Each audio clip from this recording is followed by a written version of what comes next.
உலக மக்கள் அனைவருக்கும் வணக்கம். இப்போது நாம் மிதுனம் ராசியின் பங்குனி மாத ராசி பலன்களை பார்ப்போம். குடும்பம். குரு, சூரியன், புதன் ஆகிய கிரகங்கள் மாதம் முழுவதும் உங்களுக்கு அனுகூலமான நிலைகளில் சஞ்சரிக்கிறார்கள். பங்குனி 18ஆம் தேதி வரையில் சூரியன் உதவிகரமாக நிலை கொண்டுள்ளார். அதற்கு பிறகு அவரால் அதிக நன்மைகளை எதிர்பார்க்க முடியாது. மாதம் முழுவதும் பண வசதி திருப்திகரமாகவே இருக்கும்.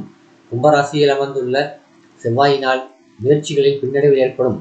லாபஸ்தானத்தில் குரு சிறந்த சுபபலம் பெற்று திகழ்வதால் எதிர்பாராத பணவரவிற்கும் சாத்தியக்கூறு உள்ளது. குடும்பத்தில் ஏற்பட்டு வந்த வீண் செலவுகளும் குறையும்.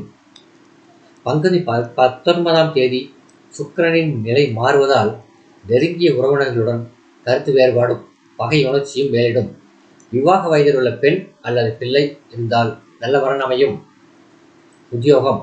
பாக்யாதிபதியும் ஜீவனக்காரகரமான சனி பகவான் கும்பராசியில் ஆட்சி பலம் பெற்று சஞ்சரிப்பதால் அலுவலக சூழ்நிலை மன நிம்மதியை அளிக்கும். மேலதிகாரிகள் மற்றும் நிர்வாகத்தினரின் ஆதரவு பணிகளில் உற்சாகத்தை தரும். சிறு ஊதிய உயர்வையும் எதிர்பார்க்கலாம். ஒரு சிலருக்கு இடமாற்றமும் அதன் காரணமாக புதிய சலுகைகளும் கிடைக்கும். வெளிநாடு சென்று பணியாற்ற வேண்டும் என்ற ஆர்வம் இருந்தால் முயற்சிக்கலாம். உங்கள் திறமையை எடுத்து காட்டுவதற்கு வாய்ப்புகள் உருவாகும். பயன்படுத்திக் கொள்ளுங்கள். தொழில், வியாபாரம், வர்த்தகத்துறையும் சனி பகவானின் பூர்ண கட்டுப்பாட்டில் தான் உள்ளது. இருந்த போதிலும் சுக்கிரன், செவ்வாய், ராகு ஆகிய கிரகங்களுக்கும் வியாபாரம், தொழில் ஆகியவற்றின் மீது அதிகாரம் உண்டு. இவர்கள் அனைவரும் சாதகமாக உள்ளதால் லாபகரமான மாதம் இந்த பங்குனி மாதம் என்பதை தெளிவாக காட்டுகிறது. போட்டிகள் குறையும். சந்தை நிலவரம் சாதகமாக இருக்கும். வெளிமாநில ஆர்டர்கள் அதிகரிக்கும். ஏற்றுமதி துறையினருக்கும் வெளிநாடு ஆர்டர்கள் அதிகரிக்கும். கலைத்துறையினர். சுக்கிரன் புது புது வாய்ப்புகளை பெற்றுத் தருவார். வருமானமும் உயரும். வருமானமும் புகழும் அதிகரிக்கும். அரசியல் துறையினர். மிகவும் அனுகூலமான காலகட்டம் இது என்பதை கிரகநிலைகள் சந்தேகத்துக்கிடமின்றி எடுத்து காட்டுகின்றன. கட்சியில் ஆதரவு பெருகும். பிற கட்சிகளில் சேருமாறு அழைப்புகள் வந்து கொண்டே இருக்கும். நண்பர்களிடமிருந்து பலவேறு வற்புறுத்தல்களும் வேண்டுகோளும் வருவதால் மனதில் சவனங்கள் ஒருபுறமும் குழப்பமும் மறுபுறமும் மனதை அலைக்கழிக்கும். மாணவ மாணவியர். உங்கள் திறமையை எடுத்துக்காட்டும் வகையில் கிரகங்கள் அமைந்துள்ளன. படிப்பில் மிகச்சிறந்த முன்னேற்றம் ஏற்படும். நினைவாற்றல் கூடும். ஆசிரியர்களின் உதவி கிடைக்கும். நல்ல மாணவர்களின் நட்பு கிடைக்கும். விளையாட்டுகள் மற்றும் இதர போட்டிகள் ஆகியவற்றிலும் சிறந்து விளங்குவார்கள்.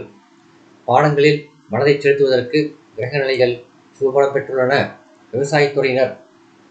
உழைப்பிற்கேற்ற விளைச்சலும் வருமானமும் கிடைக்கும்.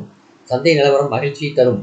அடிப்படை வசதிகளான தண்ணீர், உரம், விதைகள் மற்றும் இடுபொருள்கள் குறைவின்றி கிடைக்கும். கால்நடைகள் நல்ல அபிவிருத்தியை அடையும். கடன்கள் இருந்தால் அவற்றை அடைத்து நிம்மதி வர கிரகநிலைகள் சாதகமாக உள்ளன. தசாபுக்திகள் சாதகமாக இருந்தால் புதிய விவசாய நிலம் வாங்கும் யோகமும் சிலருக்கு அமையும். பூக்கள், கனி வகைகள் ஆகியவற்றை ஏற்றுமதி செய்பவர்களுக்கு மிகவும் லாபகரமான மாதமாகும் இந்த பங்குனி மாதம்.